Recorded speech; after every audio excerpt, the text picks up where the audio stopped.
नमस्कार, मैं नवीन जायसवाल 4PM राजस्थान में आपका स्वागत है।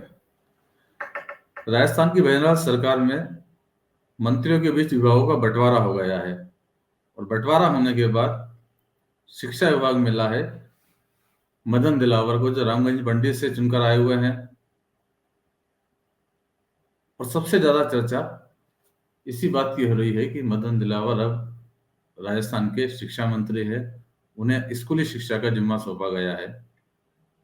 चर्चा इसलिए है क्योंकि मदन दिलावर आए दिन अपने विवादित बयानों को लेकर खूब चर्चाओं में रहे हैं और बयान उनके हिंदुत्व पर आधारित होते हैं, राष्ट्रवाद की बात वो करते हैं। यहां तक तो ठीक था, लेकिन कुछ बयान उनके आपत्तिजनक है। समुदाय विशेष को उन्होंने निशाना बनाया है, कांग्रेस के नेताओं को निशाना बनाया है, किसानों को निशाना बनाया है और लगातार उन्होंने लंबे समय तक विवादित बयान दिए हैं। बयान ऐसे हैं जिनको सुनकर आपको वाकई लगेगा कि आपत्तिजनक बयान है।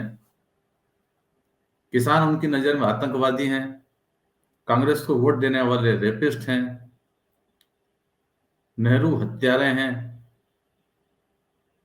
देश में राजस्थान में मिनी पाकिस्तान बन रहा है, एक समुदाय विशेष आबादी के जरिए देश की सत्ता हथियाना चाहता है और धारा 370 में अगर कोई फेरबदल करेगा तो उसके हाथ काट दिए जाएंगे। ऐसे कई विवादित बयान हैं जो मदन दिलावर की शख्सियत बताते हैं, उनकी सोच बताते हैं। और इसीलिए सब ज्यादा चर्चा हो रही है कि अब शिक्षा मंत्रालय जब वो संभालेंगे, शिक्षा विभाग संभालेंगे, इतना महत्वपूर्ण विभाग, तब क्या होगा? क्या वो अपने इसी अंदाज से काम करेंगे?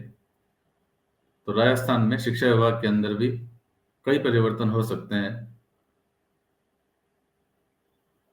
खुद मदन दिलावर के एफिडेविट को देखें तो उसके अंदर उन्होंने बताया कि उनके ऊपर 14 मामले दर्ज हैं। मदन दिलावर का शपथ पत्र है जो उन्होंने चुनाव के दौरान नामांकन भरा था, उसके साथ लगाया था। उसमें लिखा है कि लंबित आपराधिक मामलों की कुल संख्या 14 है। साथ में जो डिटेल उन्होंने दी है उसमें बताया है कि 14 मुकदमों जो जानकारी है कि सुकेत कस्बे में टंकी तिराए पर कार्यकर्ताओं के साथ इकट्ठे होकर नारेबाजी की एवं एक समुदाय विशेष के प्रति आपत्तिजनक टिप्पणियों का मामला है।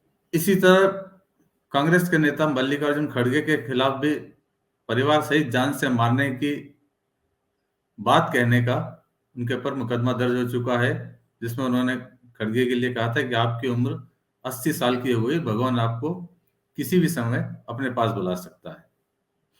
इसी तरह धर्म विशेष के खिलाफ सोशल मीडिया पर आपत्तिजनक विवादित बयान का वीडियो बनाकर डालने का मामला भी उनके ऊपर दर्ज है।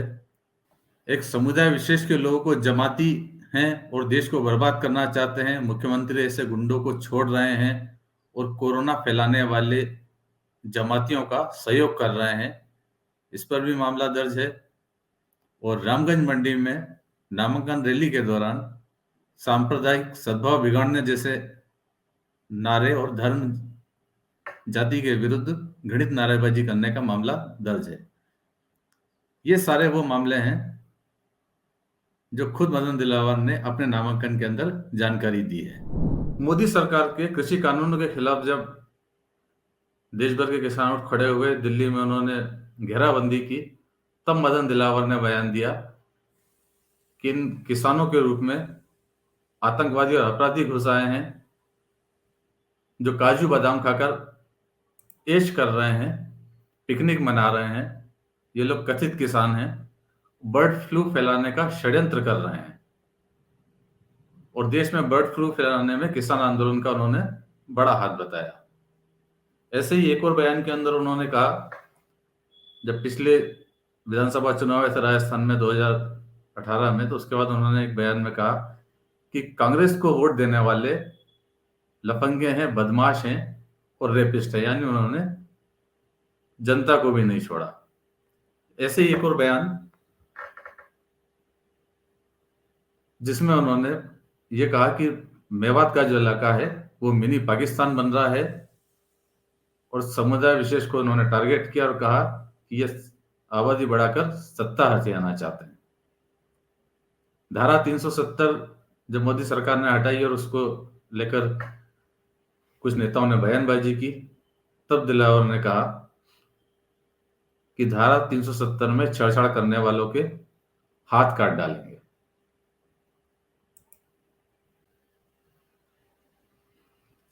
और देश के पहले प्रधानमंत्री जवाहरलाल नेहरू के लिए उनका कहना है कि जवाहरलाल नेहरू चंद्रशेखर आजाद की हत्या में शामिल थे। धारा 370 को लेकर तो उन्होंने खुद ने ये भी बताया था कि उन्होंने एक संकल्प लिया है कि जब तक धारा 370 नहीं हट जाती है वो जमीन पर सोएंगे, उसके बाद लंबे समय तक वो आरामदायक बिस्तर पर नहीं सोए, और जब धारा 370 हट गई तो उसी के बाद वो जाकर आरामदायक बिस्तर पर सोए। कांग्रेस सरकार में मुख्यमंत्री अशोक गहलोत को भी निशाना बना चुकी है और उनका कहना था कि मुख्यमंत्री इफ्तार पार्टी करते हैं, उसके अंदर अपराधियों को बुलाते हैं, आतंकवादियों को बुलाते हैं, उन्हें संरक्षण देते हैं। तो ये इस तरह के तमाम विवादित बयान है जो मदन दिलावर देते रहे हैं। 2013 के अंदर जब इनका विधानसभा का टिकट नहीं मिला था, टिकट कट गया था, तब भी ये माना जा रहा था कि इस तरह के बयानों से कई बार पार्टी भी मुश्किल में पड़ जाती है, इसलिए एक बार पार्टी ने भी उनसे किनारा कर लिया था।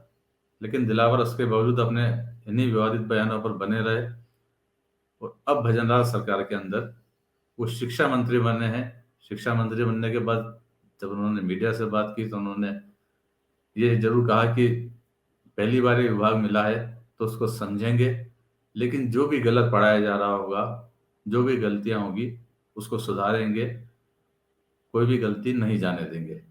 यानी निश्चित रूप से कई विवादित मुद्दे राजस्थान के अंदर रहे हैं और शायद अब दिलावर के आने के बाद में पाठ्यक्रम में भी फेरबदल हो सकता है। तो आप अंदाज लगा सकते हैं कि ऐसी शख्सियत के मालिक, इस तरह के विवादित बयान देने वाले व्यक्ति यदि शिक्षा मंत्री बनेंगे तो क्या उम्मीद की जा सकती है।